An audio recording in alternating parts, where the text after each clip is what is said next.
গাজায় যুদ্ধবিরতির মার্কিন প্রস্তাবে ইসরায়েলের সম্মতি, অপেক্ষায় হামাস। ট্রাম্পের ২০ দফা প্রস্তাবে জিম্মি মুক্তি ও সেনা প্রত্যাহারের উল্লেখ। চুক্তি না মানলে ইসরায়েলকে পূর্ণ সমর্থনের মার্কিন হুঁশিয়ারি। জর্জ ফ্লয়েড বিক্ষোভে হাঁটু গেড়ে বসায় ২০ FBI এজেন্ট বরখাস্ত। ৫ বছর পর বর্ণবাদী বিরোধী প্রতিবাদের সমর্থনের জন্য চাকরিচ্যুত এজেন্টরা। যুদ্ধবিধ্বস্ত ইয়েমেনে চালু হলো দেশের সর্ববৃহৎ সৌরবিদ্যুৎ কেন্দ্র। সংযুক্ত আরব আমিরাতের অর্থায়নে এডেনে প্রতিষ্ঠিত হলো সৌর প্লান্ট। প্রায় ২ বছর ধরে গাজায় চলা ভয়াবহ যুদ্ধ বন্ধ করার জন্য আমেরিকা একটি শান্তি পরিকল্পনা দিয়েছে, আর এই পরিকল্পনায় সম্মতি দিয়েছেন ইসরায়েলের প্রধানমন্ত্রী বেনিয়ামিন নেতানিয়াহু।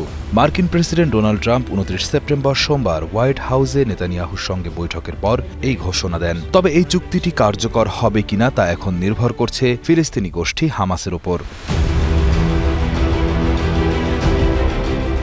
হোয়াইট হাউস থেকে প্রকাশ করা এই ২০ দফা প্রস্তাবে বেশ কিছু গুরুত্বপূর্ণ বিষয় রয়েছে, যেমন তাৎক্ষণিক যুদ্ধবিরতি শুরু করা, হামাসের হাতে আটক ইসরায়েলি জিম্মিদের বিনিময়ে ইসরায়েলের হাতে থাকা ফিলিস্তিনি বন্দীদের মুক্তি দেওয়া, ধাপে ধাপে গাজা থেকে ইসরায়েলি সেনা প্রত্যাহার করে নেওয়া, হামাসের সামরিক শক্তি নিরস্ত্র করা, একটি আন্তর্জাতিক সংস্থার তত্ত্বাবধানে গাজায় একটি অন্তর্বর্তীকালীন সরকার গঠন করা।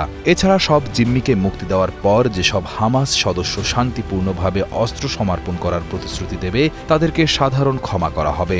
যেসব সদস্য গাজা ছেড়ে যেতে ইচ্ছুক তাদের গন্তব্য দেশগুলোতে নিরাপদে পৌঁছানোর ব্যবস্থা করা হবে বলে প্রতিশ্রুতি দেওয়া হয়েছে। প্রেসিডেন্ট ট্রাম্প এবং প্রধানমন্ত্রী নেতানিয়াহু দুজনেই আশা করছেন এই পরিকল্পনা বহু বছর ধরে চলা সংঘাতের অবসান ঘটাতে সাহায্য করবে। নেতানিয়াহু বিশ্বাস করেন এই চুক্তির মাধ্যমে ইসরায়েলের সকল যুদ্ধ লক্ষ্য পূরণ হবে, যার মধ্যে রয়েছে জিম্মিদের ফেরত আনা এবং হামাসের সামরিক ও রাজনৈতিক ক্ষমতা পুরোপুরি ধ্বংস করে দেওয়া। তবে চুক্তির কিছু অংশ নিয়ে নেতানিয়াহুর আপত্তি ছিল, যেমন ভবিষ্যতে ফিলিস্তিনি রাষ্ট্র গঠন এবং গাজার শাসন ব্যবস্থায় ফিলিস্তিনি কর্তৃপক্ষের ভূমিকা রাখা নিয়ে। এছাড়া হামাস যদি এই প্রস্তাব প্রত্যাখ্যান করে তবে যুক্তরাষ্ট্র ইসরায়েলের পাশে থাকবে বলে ট্রাম্প সতর্ক করেছেন। অন্যদিকে হামাস জানিয়েছে তারা এখনও আনুষ্ঠানিকভাবে পরিকল্পনাটি হাতে পায়নি, তবে মধ্যস্থতাকারীদের মাধ্যমে এটি পর্যালোচনা করবে এবং পরে তাদের সিদ্ধান্ত জানাবে। আলোচনায় হামাসের অংশগ্রহণ এবং তাদের অতীতের অনীহার কারণে এই শান্তি উদ্যোগ নিয়ে সংশয় রয়ে গেছে। এই মুহূর্তে ইসরায়েলের দাবি হামাস এখনও প্রায় ২০ জন জীবিত সহ ৪৮ জন জিম্মিকে আটক করে রেখেছে। এরই মধ্যে বহু পশ্চিমা দেশ ফিলিস্তিনকে রাষ্ট্র হিসেবে স্বীকৃতি দিয়েছে। ট্রাম্পের এই কূটনৈতিক প্রচেষ্টা গাজার যুদ্ধ দ্রুত শেষ করার তার নির্বাচনী অঙ্গীকার পূরণের একটি অংশ।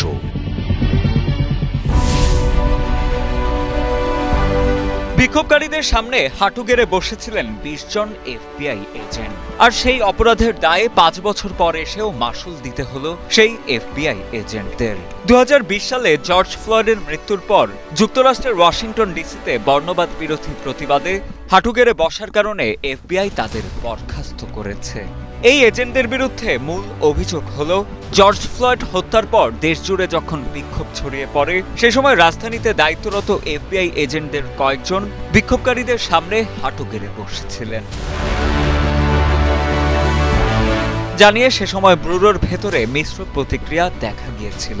কেউ কেউ এটিকে পরিস্থিতি শান্ত করার একটি কৌশল হিসেবে দেখলেও অন্যরা বিষয়টির সমালোচনা করেছিলেন। এদিকে FBI এজেন্টস অ্যাসোসিয়েশন এই বরখাস্তের তীব্র নিন্দা জানিয়েছে। তাদের মতে এমন সিদ্ধান্ত বেআইনি এবং বরখাস্ত হওয়া এজেন্টদের সাংবিধানিক অধিকার লঙ্ঘন করা হয়েছে। তাই অ্যাসোসিয়েশন কংগ্রেসকে এ বিষয়ে তদন্ত করার আহ্বান জানিয়েছে। অন্যদিকে FBI ডিরেক্টর কাশ প্যাটেল জানিয়েছেন বরখাস্ত হওয়া এই এজেন্টরা FBI এর মানদণ্ড পূরণ করতে ব্যর্থ হয়েছেন। তিনি আরও জানান কাউকে বিশেষ কোনো মামলার সঙ্গে যুক্ত থাকার কারণে বরখাস্ত করা হয়নি। এই বরখাস্তের ঘটনাটি এমন এক সময় ঘটল যখন FBI এর ভেতরে একটি বড় ধরনের পুনর্গঠন চলছে। সম্প্রতি বেশ কয়েকজন শীর্ষ পর্যায়ের কর্মকর্তাকে বরখাস্ত করা হয়েছে, যার একজন ২০২১ সালের ৬ জানুয়ারির ক্যাপিটাল দাঙ্গার তদন্তে জড়িত ছিলেন। শেষমেশ ক্ষমা চাইলেন নেতানিয়াহু। কাতারে বিমান হামলার জন্য অনুতপ্ত ইসরায়েলি প্রধানমন্ত্রী বেনিয়ামিন নেতানিয়াহু। সম্প্রতি কাতারের প্রধানমন্ত্রী মোহাম্মদ বিন আব্দুল রহমান আল থানির কাছে ক্ষমা চাওয়ার পাশাপাশি ভবিষ্যতে কাতারে আর কখনো হামলা করা হবে না বলেও প্রতিশ্রুতি দিয়েছেন ইসরায়েলি প্রধানমন্ত্রী বেনিয়ামিন নেতানিয়াহু। 30 সেপ্টেম্বর তুরস্ক ভিত্তিক বার্তা সংস্থা আনাদোলু এজেন্সিতে প্রকাশিত এক প্রতিবেদনে জানা যায় এসব তথ্য। প্রতিবেদনটিতে হোয়াইট হাউসের বরাতে বলা হয়, প্রেসিডেন্ট ডোনাল্ড ট্রাম্পের সঙ্গে বৈঠকের সময় তার উপস্থিতিতেই কাতারের প্রধানমন্ত্রীর সঙ্গে টেলিফোনে কথা হয় নেতানিয়াহুর। সে সময় কাতারে হামলার জন্য ক্ষমা চান ইসরায়েলি এই প্রধানমন্ত্রী। এছাড়া কাতারের সার্বভৌমত্ব লঙ্ঘনের জন্য অনুতাপ প্রকাশ করেছেন তিনি। নেতানিয়াহুর এমন অনুশোচনার পর এ পদক্ষেপকে স্বাগত জানান কাতারের প্রধানমন্ত্রী মোহাম্মদ বিন আব্দুল রহমান আল থানি। এর আগে গত 9 সেপ্টেম্বর কাতারের রাজধানী দোহায় একটি আবাসিক ভবনে বিমান হামলা চালায় ইসরায়েলি প্রতিরক্ষা বাহিনী IDF। ওই ভবনটিতে গাজা উপত্যকা নিয়ন্ত্রণকারী সশস্ত্র রাজনৈতিক গোষ্ঠীর বর্তমান শীর্ষ নেতারা গাজায় যুদ্ধবিরতি সংক্রান্ত প্রস্তাব নিয়ে আলোচনা করছিলেন। সেসব শীর্ষ নেতাদের হত্যার উদ্দেশ্যেই মূলত নেতানিয়াহুর নির্দেশে হামলাটি চালিয়েছিল ইসরায়েলি সেনারা। সেই হামলায় 6 জন নিহত হন এবং নিহতদের মধ্যে একজন কাতারি নিরাপত্তারক্ষীও ছিলেন। তবে সেই হামলায় ফিলিস্তিনি যোদ্ধাদের জ্যেষ্ঠ কোনো নেতার ক্ষতি হয়নি বলেও জানা যায়। বিদ্যুৎ সংকটে ধুঁকতে থাকা যুদ্ধ বিধ্বস্ত ইয়েমেনের পাশে এসে দাঁড়িয়েছে প্রতিবেশী রাষ্ট্র সংযুক্ত আরব আমিরাত। তৈরি হয়েছে ইয়েমেনের সবচেয়ে বড় সৌর বিদ্যুৎ কেন্দ্র। যুদ্ধ বিধ্বস্ত ইয়েমেনে প্রায় 3 দশক ধরে চলছে ভয়াবহ বিদ্যুৎ সংকট, যা দেশের নাগরিকদের দৈনন্দিন জীবন এবং অর্থনীতিকে চরমভাবে বিপর্যস্ত করেছে। কিন্তু এবার সে অন্ধকারে আশার প্রদীপ জ্বালালো এই বৃহৎ আকারের সৌরবিদ্যুৎ কেন্দ্রটি। ইয়েমেনের দক্ষিণে গুরুত্বপূর্ণ শহর এডেনে এই প্রকল্পটি স্থাপন করা হয়েছে। এটি দেশটির প্রথম বড় আকারের সৌর প্ল্যান্ট। প্রতিবেশী রাষ্ট্র সংযুক্ত আরব আমিরাতের অর্থায়নে নির্মিত এই বিদ্যুৎ কেন্দ্রটি 2024 সালের জুলাই মাস থেকে পুরোদমে চালু হয়েছে। এই প্ল্যান্টের উৎপাদন ক্ষমতা 120 মেগাওয়াট। এডেন সোলার পাওয়ার প্ল্যান্টের একজন টেকনিশিয়ান সাবরি আল মামারি জানিয়েছেন, এই প্ল্যান্ট প্রতিদিন 1,50,000 থেকে 1,70,000 বাড়িতে বিদ্যুৎ সরবরাহ করছে। এই প্রকল্পটি প্রতিদিন 1,50,000 থেকে 1,70,000 বাড়িতে বিদ্যুৎ সরবরাহ করে। এটি এডেন শহরের ওপর বিদ্যুতের বোঝা অনেকাংশে কমিয়েছে।